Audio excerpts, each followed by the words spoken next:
Asante sana kwa kwanza kuendelea kufuatia Kichafue TV, moja kati ya TV yako inakupa burudani nyingi za kimichezo. Hapa tunaigusa moja kwa moja klabu ya Simba ambayo punde tu imekwisha wasili Tanzania ikitua na ndege ya kifahari sana na wachezaji wote wakiwa na tabasamu la hali ya juu.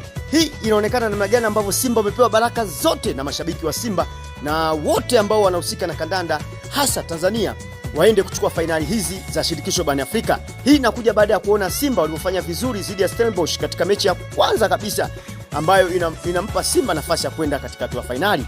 Lakini taarifa za kina zinaeleza kwamba sababu kubwa ya Simba kuweza kutoa ubingwa wa shirikisho barani Afrika ni namna ambavyo goli la mama limeongezeka kwa asilimia kubwa mpaka kufikia milioni 30 kwa goli moja. Kwa hiyo Simba wakifunga magoli takribani matatu wana milioni nyingi sana ambazo wataweza kuzikusanya na kuziweka kwa pani. Taarifa za ndani za klabu ya Simba zinaeleza kwamba taarifa za mwisho ni kwamba Simba waweze kutoa ubingwa huu na kuweza kufanya vizuri katika michuano hii ya Afrika. Hii ni Kichafue TV, endelea kufuatilia. Baraka zote ziko kwa Simba Sports Club.